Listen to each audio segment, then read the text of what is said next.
in 2007 when we won the previous World Cup. I was 17 years old. I remember exactly where I was sitting, who I was watching with, what we did after the game. I remembered all of that. And it was just so real to me that, in 2019, that 12 years later, I was going to be watching a World Cup final again, but married to the Springbok captain. No, I'm so sorry. I hope you're recording that already.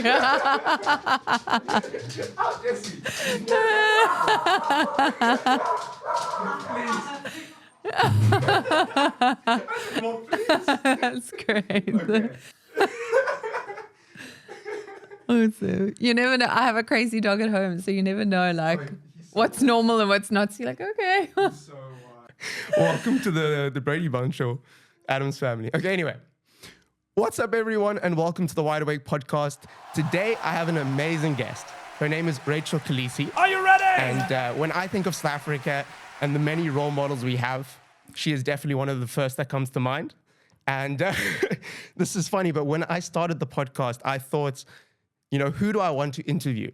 And a lot of people came to mind, and you were one of them. Oh, amazing. So it's so awesome to have you here. Well, I'm incredibly honored, Josh, and looking forward to sharing some good information with you guys. But thank you so much for having me. And I absolutely love your work. I'm in awe always of the stories that you tell. And I don't think that there's anything close to it in South Africa. And I think that it's so necessary. So really honored to be here and can't wait to see what's in store. Thank you so much. And just to start off, I want to know, before we get into everything, how are you doing? And how is your life today?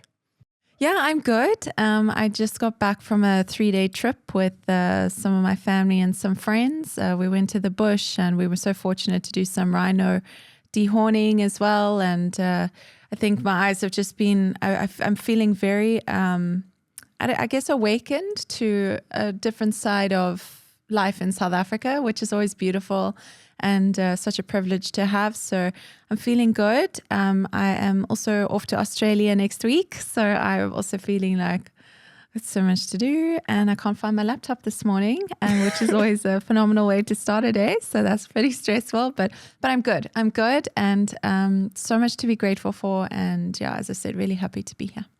Amazing. And the one thing that I want to say is that when people become successful, I think most of us just assume that they've always been that way. Yeah. And we don't see everything they've gone through to get to that point. Yeah. I read that you worked 5 jobs simultaneously to put yourself through your studies. Yeah. I mean, how is that even possible? Yeah. Firstly. No, it was an interesting time. So in school, I wasn't an academic at all. In fact, I was the one who would copy friends or people would just say I often had teachers and just people in general saying, she's not going to amount to anything. She's not going to make anything of herself. And I used to try and take a lot of that negativity and help it drive me. But I always knew I'm a very hard worker. So practically I can work hard. I just needed an opportunity. And so after school, I moved to Somerset West, actually, from Grahamstown. And then I started working at a pub there. So I was a bartender, a waitress. I used to hand out flyers at robots at one stage as well. I did promotions, like those Castle Lager girls in Cubana, like those promotions, and babysitting wherever I could. So any kind of odds and sods I would do to pay the bills. But with that said, I did an interview about that recently, and I actually had someone say to me, well, it's interesting that you were able to hold 5 jobs at once when some South Africans can't even get one. And that was also just such an awakening moment for me, and just helped me realize, the situation and the world that we live in today. But I did work really hard, and there's no taking away from that. I did everything I could to make sure my bills were paid, and supporting family members at times as well. But the fact is, I'm a very hard worker, and I think most people are, with an opportunity that can be attached to that. Yeah, I'm sure. And I know you're a hard worker. I see all the things you're doing. And I want to know, before we get into some of the more serious stuff, what was the worst job you worked? Oh, I have to say, I started waitressing at the pub that I landed up bartending at, and that was pretty rough because you would get a lot of drunk guys at night and they would get touchy-feely, and so I actually requested to start standing behind the bar because at least they couldn't touch you from there. That was pretty crummy, and also the promotions job also just sucked because just drunk men again in clubs just feeling like they have full access to you, that sucked as well.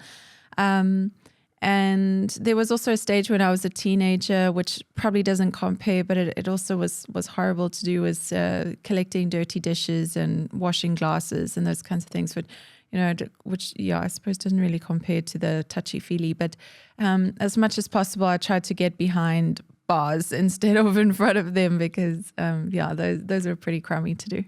Yeah, I know. I mean, I've seen that on nights out where people just think they have a few drinks and they think they can just do kind of whatever they want to do. Yeah.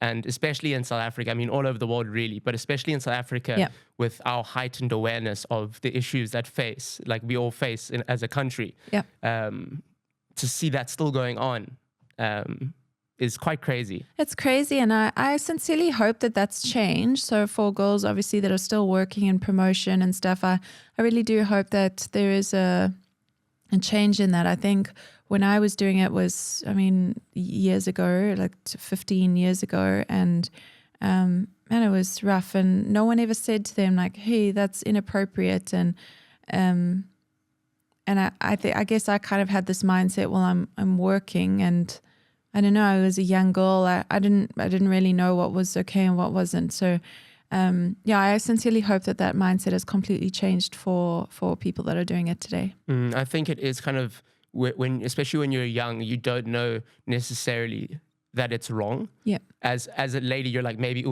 this is just how it is, you know. Yeah. But I think now there's no excuse when it comes to that kind of stuff. Everyone knows that it's wrong, and I'm hoping that it does change more so in the future. Yeah.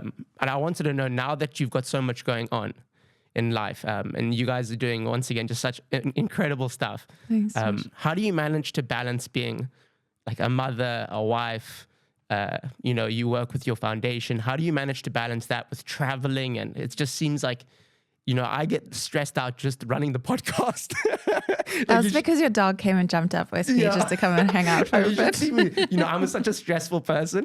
And like this morning, like every time I do an interview, I'm like pacing back and forth, and I'm like, So how do you handle that? How do you handle everything? Well, I think everybody has something that, when you're passionate about something, you do get stressed and nervous about it because it is important to you and you want to deliver it as well as you possibly can and to the best of your abilities. So I think that a little bit of nervousness and stress every now and then is a healthy thing. Not too much of it, obviously, but I think that it's good because it shows that you care and it's something that you're passionate about, which I think is really important. Balancing life on a daily basis has been interesting, and it has taken a lot more of I've spent a lot more time, especially this year specifically, kind of understanding what that looks like to live healthier. Because I felt like for the last maybe 2-3 years prior to this year, I was just kind of go. And I was constantly like, hey, looking forward to this because then we're moving, and then looking forward to this because then that's done, and almost just ticking boxes, but not living for the moment, and really just enjoying where I was at. So that's something that this year I feel like I've tried to be a lot more intentional about, is not constantly looking forward to what's next and getting whatever it is I'm trying to get through done, and actually just appreciating the moments that I'm in. And I felt like just in general, it's helped me just be present, and almost just slow down a little bit, even though it's still crazy. It just helps slow down. But I'm super intentional about what I do. I live through a diary. I'm a big advocate for organization and planning. I think that is so important if you're working towards success. I think that that's a skill that you absolutely need to nail along the way, but organization and planning. So I live through my diary and I know exactly where I need to be when I need to be it. And obviously being a parent, you can be thrown a curveball. I don't really have my husband around much to help with that. So, if you have a child sick at school, it does throw a curveball into your day, but at least you know what's upcoming, what you need to plan for, which I think is really helpful. And I think also as a woman, because we're nurturers and we're such givers, we often are the sacrifice. So our families need to be taken care of, and our friends need to be taken care of. Our businesses need to run, or careers or studies or whatever it looks like. But we ourselves are often the ones pouring out of a cup. And I think that we make sure that we the first sacrifice, which is such a problem, I think, because, well, you can't pour from an empty cup. And also because you're giving those around you the least that you can offer because you haven't spent time looking after yourself. So that's another thing this year that I've tried to be intentional about, is making sure I've got time for me. So for me, exercise is something that I really I love doing, and I love doing by myself. And it's really my me time. So I try to do that every day, or go for a nice walk, or just have a quiet time.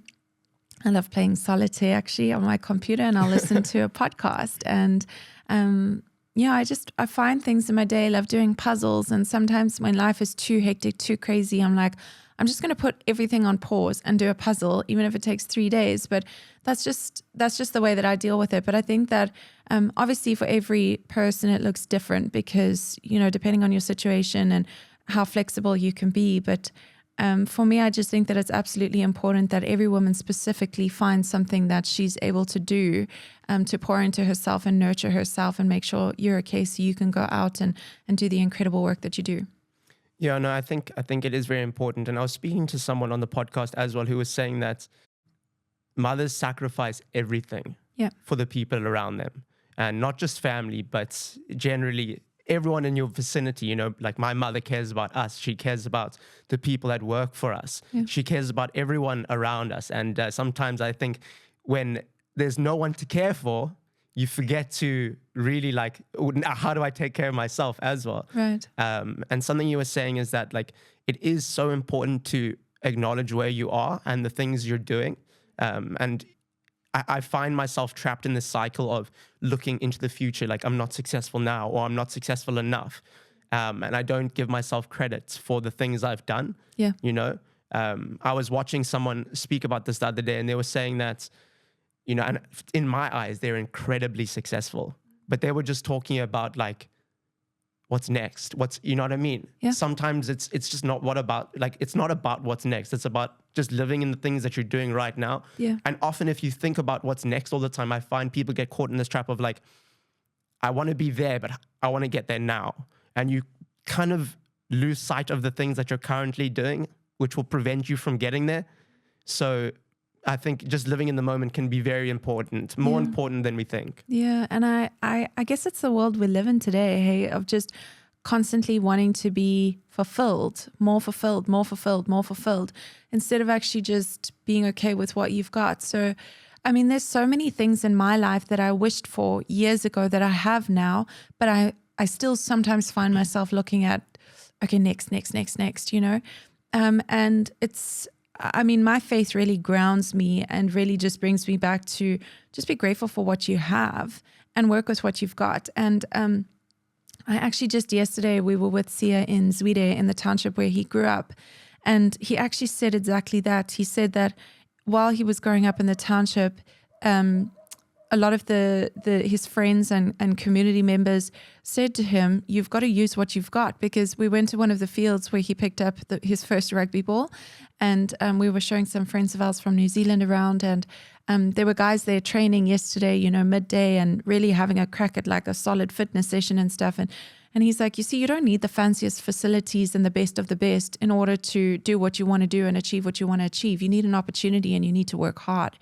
And I think that the world we live in today is just all consuming all the time. We're consuming everything on social media. We consuming what's the next thing, what's trending on TikTok and what's doing that. And, we just constantly all consuming instead of actually just taking a step back and just living in a moment, I think is so underrated nowadays, and I think so uncommon, which is dangerous, I think, which is really dangerous, because then if we're living in a world where everybody's just looking at what more can I do, what more can I get, how much more successful do I need to be, there's this, it's not healthy. Nothing it's will not ever be healthy. enough. Yeah. No matter how successful or how far in your in your career you are, there's always something else that you want, I think. 100%, yeah. And I want to talk about your kids. So you have 2 kids, right? Yeah. And you also have 2 biological and 2 adopted. Yes. So the 2 adopted kids are Sia's brother and sister. Yeah. Can you tell me how that all came to be? Yeah, so it's a really special story. So Sia, Liam and Lipelo share a mother, Pakama. She passed away when Sia was about 15 years old. And Sia, obviously after school, his career kind of picked up and stuff, and he went into that. And after their mother passed away, Liam and Lipelo went to live with their father. And unfortunately, he passed away a year later. But at that time, Sia had already, moved into kind of professional rugby. And so they lost touch. And, some of it is Liam and Lipelo's story to tell, but they lost touch for 7 years. And 1 year when Sia was on tour with the Springboks in Gqeberha, formerly known as Port Elizabeth, he saw a cousin on the road, and his cousin actually said to him, "I know where your brother and sister are." And he went to Motherwell, and he found his brother and sister. And this is in 2014 when I was actually pregnant with Nicholas. And Liam was 11 years old and Lipelo was 6. And it was just the most incredible moment for Sia and Liam and Lipelo. And he just said, he's found his siblings. He's never had an opportunity to get to know them, and he would love to. And so we kind of chatted about what that looks like. And we wanted to make sure that they were comfortable. Obviously moving cities is a massive thing already, and they had been through so much. And so we brought them with Makulu, the granny who was looking after them. And we brought them over to Cape Town to come and make sure that, it's a move they wanted to do and something they were comfortable with. And and they enjoyed it. They were comfortable. And so they made the move in December 2014. So Nick was born September 2014, and Liam and Lipelo moved in with us December 2014. And it has been an incredible journey since then. And I went from having 1 child to 3 in the space of 3 months. That's a big adjustment. No, listen, for those that have triplets, I'm like, hats off to you. I don't know how, but there is not a single day that I would have it any other way. And I think anyone in a family, you can't imagine one of your family members, even the one that may be a bit dodgy, you still can't. That's me. You still can't imagine them not being there, And we have just been incredibly privileged to have, shared so many phenomenal memories, and just created this beautiful family that, is constantly changing, because now Liam is 20 years old. He's not 11 years old anymore. So the dynamic is almost changing again from almost parenting him to now moving into a more sisterly role for him.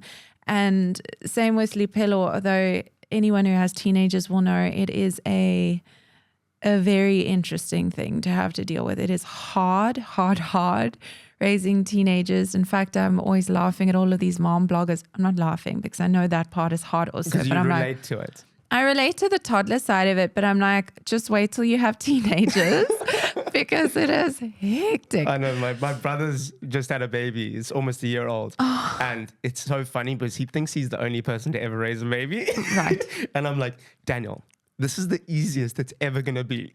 No, literally, when they don't talk back to you, they listen to you don't have any problems. It's, the teething and tantrum side of things. I'll take that over teens in a year. Although there are moments with teenagers, they just somehow I just constantly with them, I'm like, there's just moments that I wish I could just hold and just pause and just hold for ever. Because they're just such special moments, but they do feel far and few. But it's been an incredible time. And, Liam is finishing up matric this year, and then he's heading off to study next year. And Lipelo's grade 8 now, and she's got a few more years of school. So, it's beautiful. And then, Nicholas, of course, Nick was born, he was actually born 32 weeks premature. And so it was a very stressful birth Scary, as well. Yeah. And he is just the most phenomenal child as well. And little Kezia, if you want to know who the boss actually is in our house, it's Kezia. And she'll be 5 at the end of the year. But it's such a special dynamic. And it's always been a bit, I don't know, strange, because I felt like so many people have like honored me and, made such a big deal about, our family dynamic and stuff. And I guess to me, I've never really understood like this big, like honoring for it, because in my mind, I'm like, who wouldn't do that, And I said to Sia, when we were kind of deciding what we all wanted and what we all wanted to do, I said to him, if you knew that I had siblings, he for sure would have dropped everything and made sure that, they could be a part of our family and figured that out. And it's been hard. Like, I don't want anyone to look at Instagram and be like, wow, such a happy family and everything's great. Our family dynamic is just as challenging as any other, and it is hard sometimes. But we love our family, and we are incredibly blessed. And I think that, if anything, people need to remember, as hard as dynamics can sometimes be, it is such a blessing to be a part of a family. It's the safest place you can be, and the most protected place that you can be, and a place where when everything else falls apart, those people will love you and they will come through for you. And so we've got an incredible family dynamic, and I love my family, and all the time I'm just in awe of the fact that like God chose me to be a part of their lives, and this to journey. like amazing unit.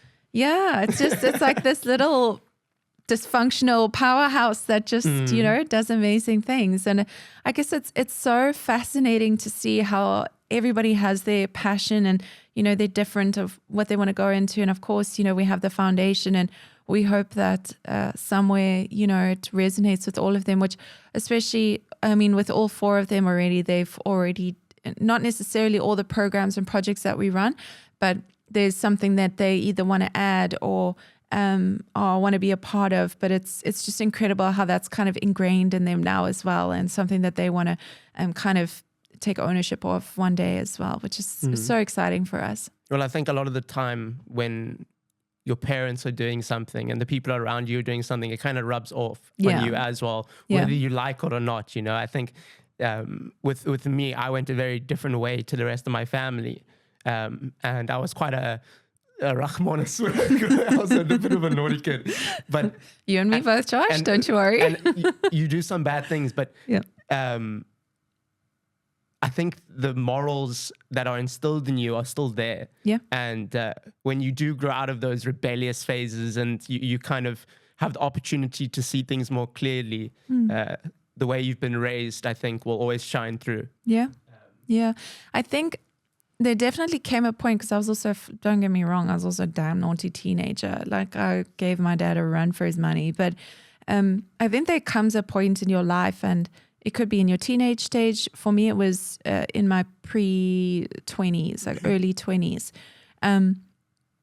where I realized, is the way that I'm living getting me to the point that I want to be at? So the decisions that I was making, I think that there's 2 paths that you can take in life at the stage when you realize, what am I actually doing? And you can continue down this, jolling, drinking, partying, all of that. You can do that, absolutely. But is it going to get you to where you're hoping to be, which is actually down the decisions that lie on this path? And that's where I wanted to be, but I'm going all the way this way. And I remember vividly in my early 20s, I reined back on everything. I focused on working really hard. And that's when I was doing, I was literally working like sometimes 16, 18 hours a day, but focused on working really hard and taking the opportunities that were given to me. But started making healthier decisions just in my lifestyle, the way that I was living life, doing life. And I realized, if I carry on here, it's not going to get me there. And I need to change the direction that I was going in. And I think that everybody has that moment. And the decision you make is completely up to you. Nobody makes that decision for you. You've just got to understand that there's obviously consequences for every decision that you make. And if you can live with those, then that's great. But I think that everybody's got the opportunity to change the trajectory of where their life is going. I think everybody has the opportunity to make a decision for themselves. It's what you choose to do with that is up to you. So we can all stand and blame situations, scenarios, people, all we want, but ultimately we make the decisions we make, and we've got to live with those. I think you kind of just described my journey almost exactly, where there was that fork in the road where someone stepped in, which was my family, and said, you can keep doing these things. Yeah. Where's it going to get you? Yeah. And you're tearing everyone else apart. Or you can go down this road, which in the short term is much harder. Yep. But in the long run, it's going to be a lot more beneficial for you. Yeah. And I want to know, so I'm sure there's a lot of upsides that come with being in the spotlight. And I know that there's definitely some downsides as well. Mm-hmm. Can you tell me about some of the backlash you've experienced over the years and how this, you don't have to go into anything in specific if you don't want to, but just how being in the spotlight and receiving so much attention negatively and positively, how does that affected your mental health? Yeah. Being in the spotlight is interesting, but again, it's a decision that people make, because remember, there's a lot of people who live privately, even though their lives may be public. But social media has given us another level of living publicly and, an opportunity to live privately. So we've made the decision to live publicly. And I think that that's important for people to understand is, yes, there are moments that people are interested in our life and interested in what we're doing. But we feed that beast because of social media. So that's something I think to be super aware of people that you follow, and, Backlash and all of that kind of stuff is, unfortunately, yes, there absolutely is backlash. It comes with it. There's a lot of amazing things. And we've chosen to live more publicly because there's work that we feel like, specifically with the foundation and platforms that we feel like we've been blessed with, to use for important things, important conversations, bringing things to light, and doing amazing work through the foundation. So we've chosen to live that way because we believe that there's amazing work that can be done with that.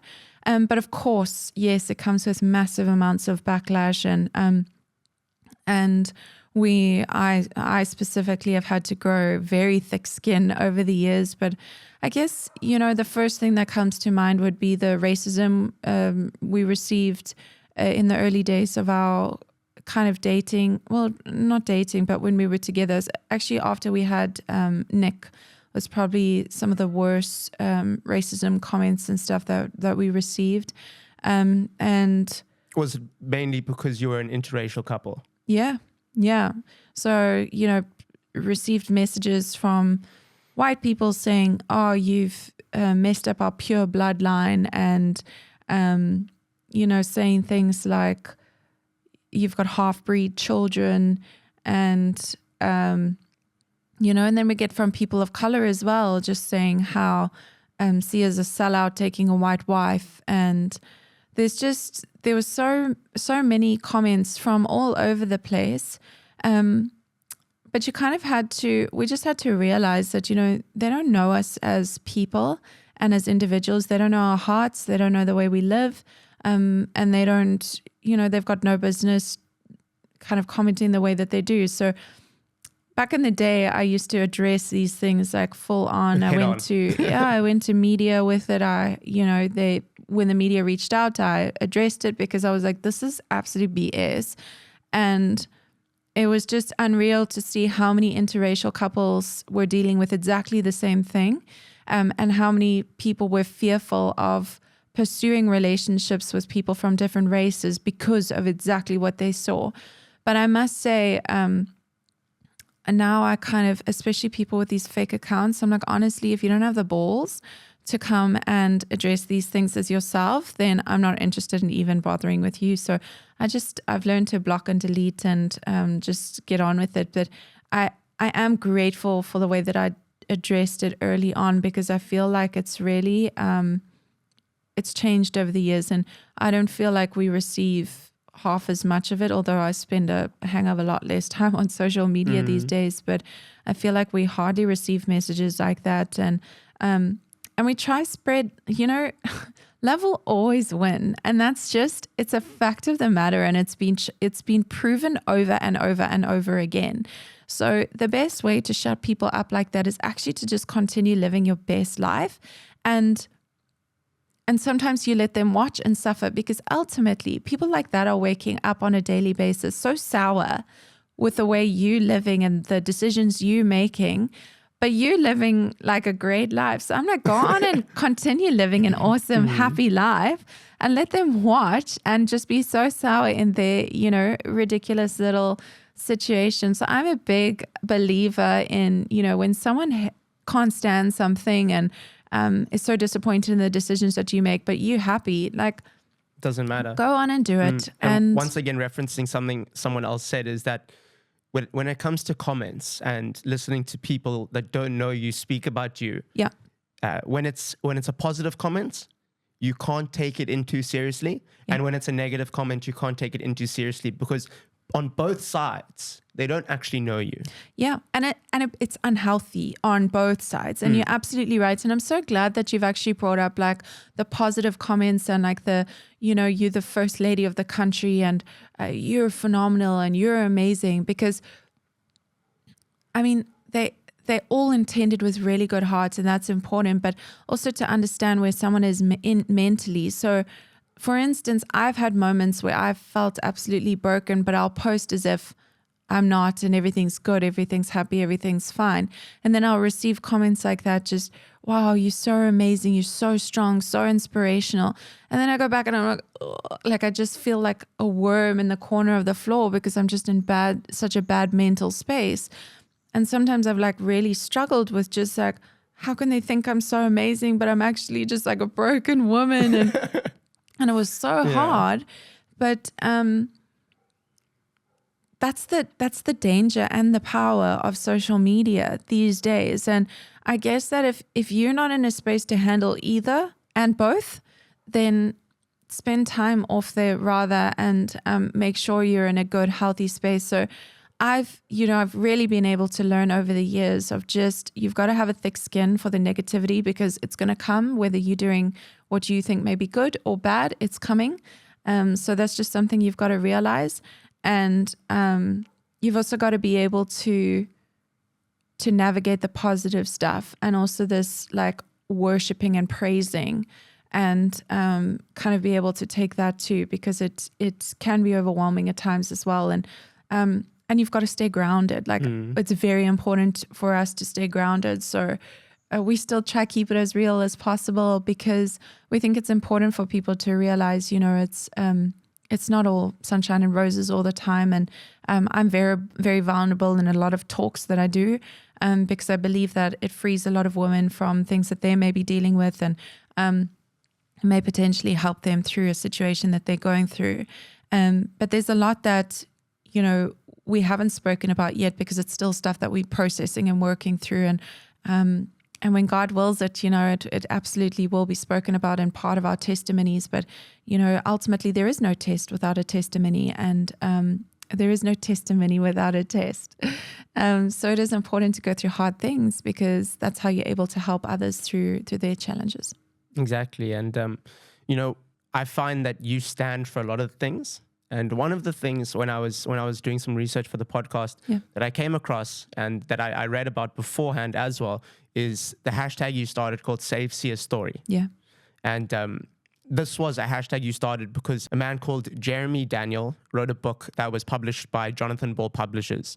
And the book was a biography about Sia's life. I mean, can you tell me a little bit about the backstory behind that and what happened? Yeah, super frustrating situation. And I'm so glad that Sia's released his amazing book now, Rise, and it's an authorized, and it's his, and it's an incredible, powerful story.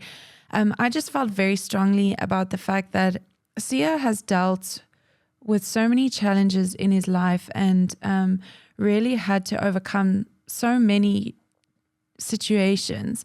And he did that, and it was his stories to tell. And ultimately, if people are writing unauthorized biographies along the way, it filters the story, because people will read that feeling like they're satisfied with knowing Sia's story. And then when Sia does release a book, maybe they feel like, I don't know if this is, maybe they feel like I've actually read a story already, so I don't need to read this one. Sia didn't benefit off of that book at all, financially or in any way, shape or form. It was absolutely unauthorized. He communicated on numerous occasions that he did not want it to go out. And there's a lot of details behind the scenes, but apparently, after seeking legal advice, it is legal. And, I think if you look at even the documentary that was recently put out by Tiger Woods, not by Tiger Woods, about Tiger Woods, that was also an unauthorized documentary that was put out. And I just think that it's so sad and horrific that people are able to benefit off of other people's stories and successes and challenges, and people benefit, especially financially. That is just horrific to me. If we've donated 50% of the profits from Sia's book to our gender-based violence program at the foundation, and that was always our intention. But for people to just benefit fully off of this is just absolutely ridiculous for me. But I just find it doesn't make sense in my mind that there's organizations and companies and individuals that are able to write unauthorized documentaries and books about successful people who have worked really, really, really hard to get to where they are, especially if they're willing to and are planning on telling their own stories one day. That just freaks me out. And I mean, to this day, this book, they place it in bookshops, because Yves and I went to all the bookshops, and I know, I'm sure you went to war. I did. I was fuming, and Sia's not confrontational at all, and he just constantly was saying, please leave it, like, don't make a big deal, just whatever, whatever.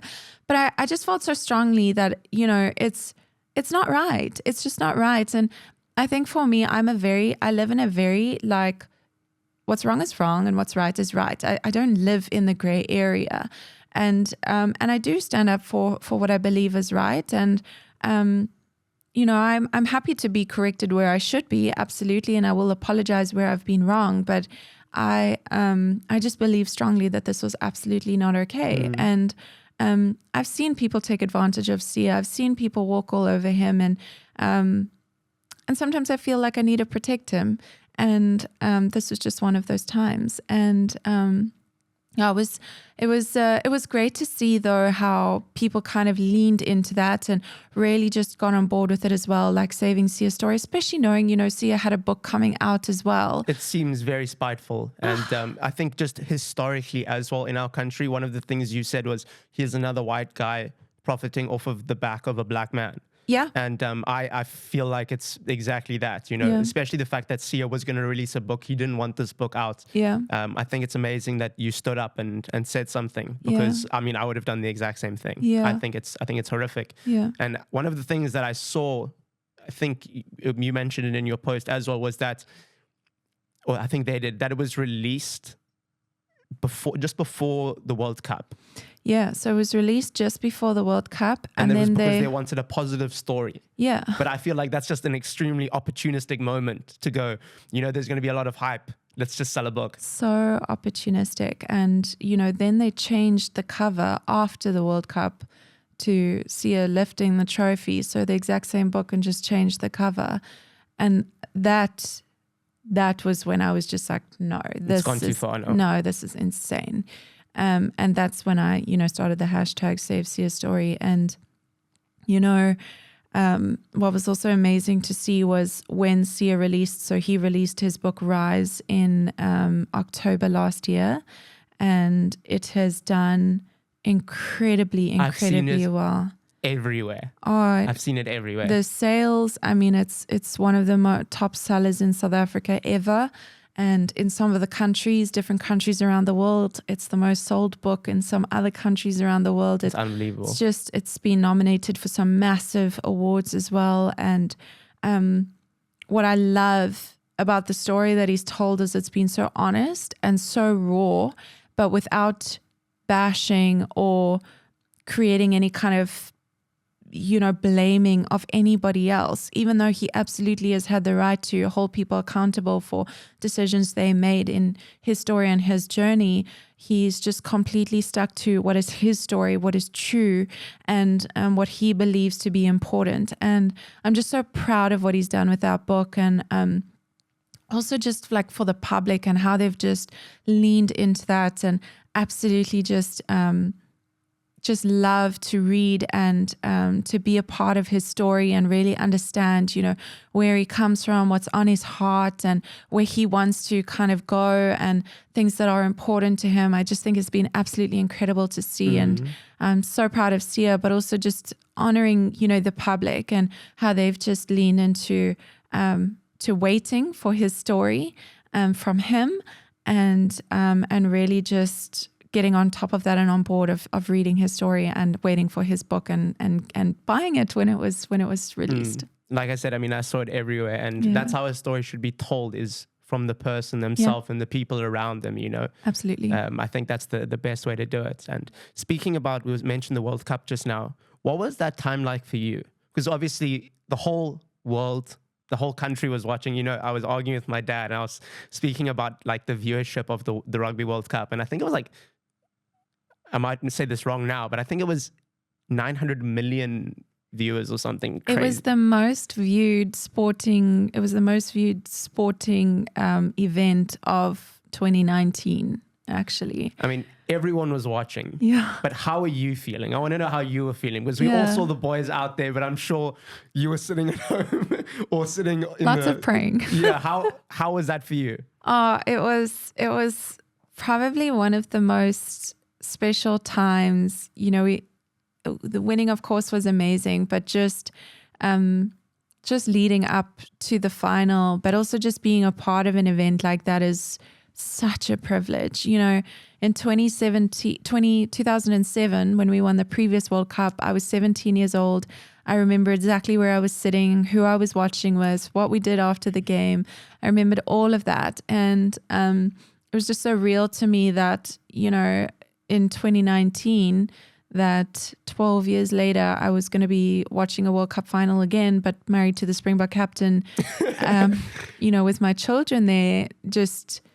It's just crazy how what happens in life. And you never know, you never know where life will take you and what God's got in store for you. And I think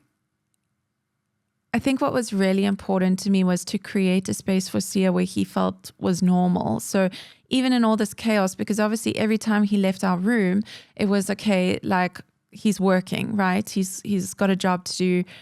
So he would immediately, we watched the England-New Zealand game to find out who we were going to be playing in the final. And we were watching that game in our room, and I just remember the minute, the final whistle blew, he just got up and he looked at me, he's like, I've got to go. And then he went straight down to the team room. And I just remember that moment where he just kind of realized like he's got a massive job to do. So I think for me, I just tried to make the time there, and for a lot of the wives and partners that were there, just to make some part of that to feel normal for the guys, and just to make them feel like they have a space where they can just, decompress, and where everyone's not so crazy. Yeah, and because it must have felt surreal. Surreal, and the whole country was just watching, and just, I think, we were in such a hard spot at the time. Yeah, that it was just something I felt was so needed. Yeah. And I've only recently, I watched the World Cup, but I've only recently really started following sports and watching rugby because there's not often that South Africa is looked at for amazing things, And I think our team is such an amazing thing to represent our country. And I feel like it is such a big part of the way people see us and how they view us. And I think our team is they're amazing ambassadors for South Africa. That's it, yeah. Yeah. What I want to know is that, so I heard on another interview that you did, you said that we had to win the World Cup. And why do you think that at that time it was so important for the team to bring home the trophy? Yeah. I think that, and I mean, if you watch some of Russie's interviews and even the Chasing the Sun documentary series that came out after the World Cup, you could see how much it meant to the guys and the coaching staff and the management, how they took it on themselves as well. And I'm in between the two. So I was at the march of thousands of women and men after Uyunene had been murdered.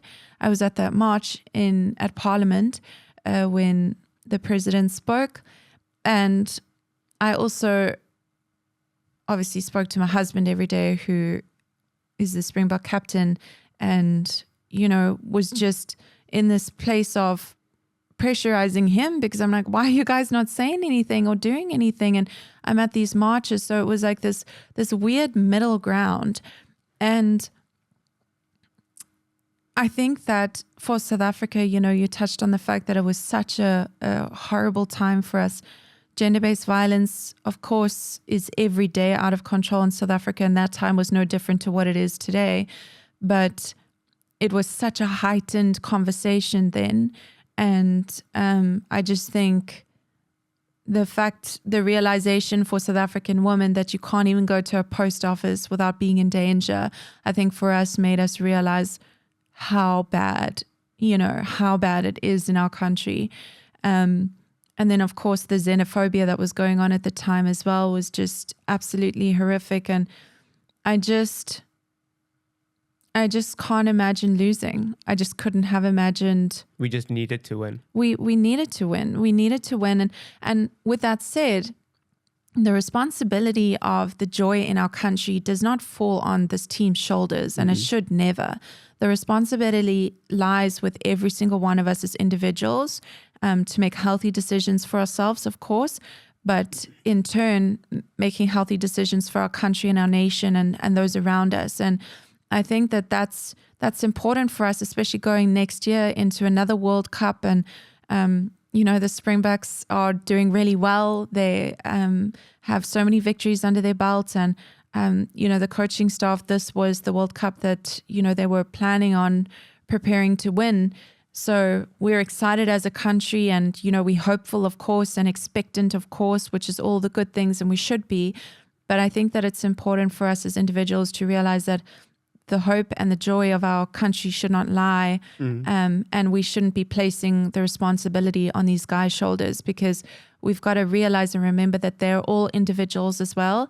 They're all dealing with really real things too in their personal lives. And personally, I mean, we've just seen Michael Hooper, from the captain of Australia, really just talk about mental health and take a step back from his career to look after himself mentally. And I think that's really important for us as a nation to understand. It's really exciting for us, and we're very expectant, but we've got to be responsible for ourselves, and we've got to realize that we can't place all the responsibility on these guys' shoulders, because it's a hang of a lot for a squad of 35 people to carry. To cope with, yeah. And I think when it comes to South Africa, we do have so many issues, Yeah.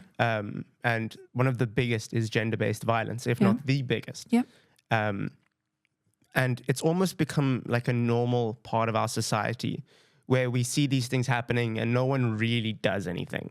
But then something happens, like the Uyunene murder, and the whole country takes notice.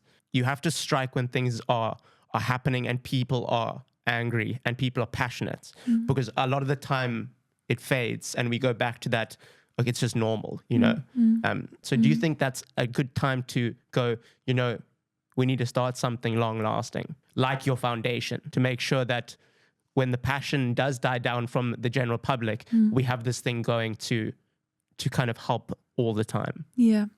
So I think that's a very good question, firstly. And I think that your point about the fact that gender-based violence is a pandemic of its own in South Africa, and the fact that not every death of a woman or child is raised to the platform that it deserves, that you're absolutely right in saying that Uyanene's death, for example, of the many, many deaths of women that we experience was heightened to the level that it was because it was in a post office, and it was, I mean, just insane. But it's not to say that one death is more important than the other. Every single death of a woman, murder of a woman or child in our country, every single abuse case deserves to be absolutely raised to the highest of highs.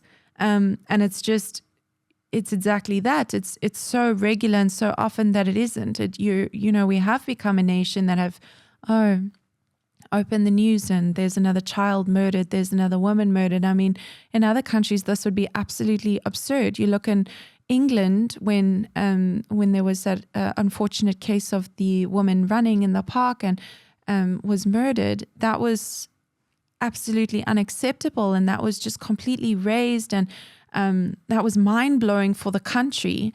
And for us, every 4 hours, a woman is being murdered by her partner.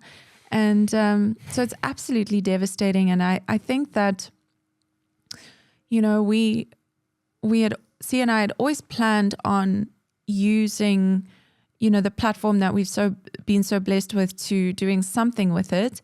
And we were never sure exactly what. And we only spent time planning before the final, because whether we won or lost, or whether we were at the World Cup or not, the foundation was always something we were going to do.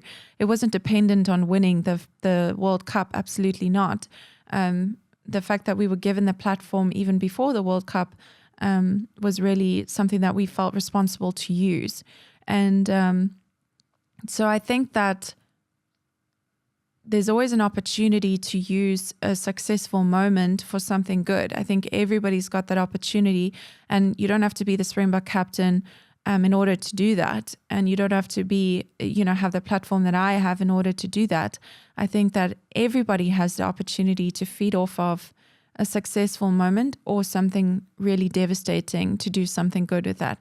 It doesn't lie up to, people that are in powerful positions. I think that if we genuinely want to see South Africa change, and we genuinely want to see a change in South Africa, it takes every single one of us as individuals to do something. I mean, look at you using exactly what you have and the skill sets that you have to tell some phenomenal stories about South Africans that otherwise we would never know. And I think that that takes a lot of courage. And I think the fact that you've just gone out and said, I'm going to do this anyway. Like, you could be chasing, money and fame and all the things, but instead you have prioritized taking your skill set and using it for the good of South Africa and telling stories that are absolutely important. So I think that every one of us has the opportunity to do something good. That's not a question. It's whether or not we decide to. I think that's 100% accurate. I mean, I think a lot of the time I feel like sometimes what I'm doing isn't enough, or I need to do more. And sometimes it just takes a small act and just going, even if I'm not going to contribute positively to society, let me not be a hindrance on other people doing so. Sure. Sure. So it is just, I think you said this in the video for your foundation, where you were just like, we just all need to get up and just do what we can. Yeah. It wasn't exactly those words, but something along those lines. And I mean, just coming towards the end, can you tell us briefly some of the main things you and your foundation and your team focus on? Yeah. So the intention with the foundation was to kind of combine situations that C and I have both experienced in our life. We feel strongly about the fact that there's a lot of issues in our country, of course, but things that we've experienced personally that we feel we can talk into from our personal experience. So there's three main pillars that we focus on in the foundation. The first one being gender-based violence, the second being food security, and the third being education and sports development. So there's a number of different programs that fall under all of these, different pillars. And there's a number of different things that we can say we're so proud of, but there's tons of information out there. And I guess the main thing and the slogan that a lot of people hang on to, I feel like once we've spoken about the foundation, is remember the one by one. So our vision in the foundation is to change the narratives of inequality in South Africa. And obviously that's nothing small, and we'll probably never see it done in our lifetime. But we believe that it absolutely can be done. And If you look at Sia's story, the fact that there's still children in this day and age dealing with exactly the same things that Sia dealt with 20 years ago is just unacceptable to us. So it's something that we really want to see change. But our slogan is remember the one by one. And it comes down to this, exactly what we've kind of been touching on, is just as an individual, what do you have? What resource can you use? What can you do to help somebody else? Because we can complain to the government until we blue in the face and complain we paid taxes and this isn't done and that isn't done. And yes, they hold a responsibility, but waiting on that is never going to change anything. Vote because it's important, but waiting on the government to make changes is never going to change anything. I think that we've got to realize that the responsibility falls on us. What environment do we find ourselves with? Where can we help someone else? What can we do? What does that look like exactly? And walk a journey with someone. Don't let it be a one-stop shop. Like, walk a journey with someone to help them through life where you can, and share resources. And one of the big things that I touch on as well is, if you don't have money to give to foundations and organizations, that's fine, because many people don't. You can give your time. If you don't have time, because some people don't even have time to give, that is absolutely an option. But if you don't have time, we all on social media. I don't know one person in this world who is not on social media in some way, shape, or form. You can share posts, you can tag people, you can the smallest things that you can do. But we're so consumed on social media of so much crap, for lack of better words. And then there's organizations, not just the Kolisi Foundation, but many organizations sharing such important information that never gets shared because it's not cool, it's not funny, it's not entertaining, it doesn't feed this hunger beast of I need to be satisfied. So it gets ignored. And I mean, it's horrendous to me that I can post at this fancy function wearing hair, makeup done, fancy outfit, and people will share it. I'll get 30,000 likes on it. Share a foundation post 5,000, if I'm lucky. And I just don't understand that if you want to see South Africa a better place. So I just think that if you don't have resources like time, money, or things to give, places to visit, then just at help least share spread a the post. word. Yeah. Yeah. And just to end off, and I know this is maybe a bit of a tricky question to answer, but when it comes to all of the things you're doing, what do you hope to be remembered for? What do you think you would want to leave behind for the generation that follows? It's a tough one. It is not easy, but it's a good question. And I think something all of us should reflect on, because what are we actually doing? What are we doing?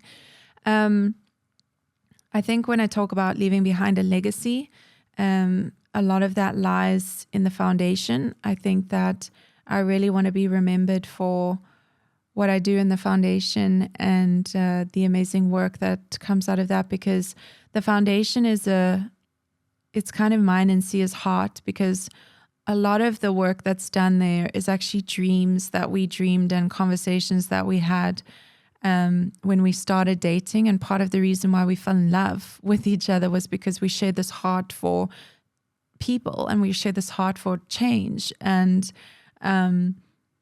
so it's kind of like this project that's intertwined both of our hearts in it. And the work that's done there is a reflection of our hearts. So I think absolutely the foundation is massive. But for me, just closer to home, I think I just want to raise great kids. I want to raise really good kids. I want them to be healthy. I want them to be happy. And I think a lot of us look so far into what legacies we want to leave behind. And we're phenomenal to have this massive foundation doing such incredible work. But I think that when you're reflecting on this question, if anyone feels like they should, I think you don't need to look too far to a legacy that you want to leave behind and too big. I think that raising great kids should never be underestimated, and spending time focusing on your children's health and making sure that they're happy and making sure that they feel like they have a safe place and a place where they are safe and protected, I think should never be underestimated. And I think that for me is really, really, really important, is if I sacrifice work and job opportunities to be home with a child who's not in a great space, I would do that above everything else. So for me, my children, and raising great kids is something I want to be remembered for. And obviously what they land up doing in their life, and the work of the foundation. I think that's really beautiful. And by looking inwards and just making sure that everyone around you is in a good place, I think you're doing your part for the next generation already, you know, because if everyone looked towards their own family and the people around them, if you take care of each other, the next generation is going to be set up for success already. So just once again, thank you so much for coming down. It's been an absolute honor and amazing speaking to you. Oh, you're amazing, Josh. And yeah, just continue the phenomenal work that you're doing. And for those of you who watch and follow Josh's podcast, I can't recommend it enough. I think the stories he tells are, you know, from people that are controversial. I think that it's people that you would never normally have a conversation with yourself. And I just think it's absolutely important for us as South Africans to spend time hearing other South African stories and the worlds that they're living in and things that they're dealing with. So just continue the amazing work, Josh. And I'm incredibly honored that you asked me, and I'm so excited to have been here. Thank you so much. And thank you all for watching. I hope you've enjoyed this episode. And yeah, it's something that I've looked forward to for a long time. So I hope you enjoyed it as much as I did. And I'll see you all very soon. Cheers. Bye, guys. Bye. Cue the dog.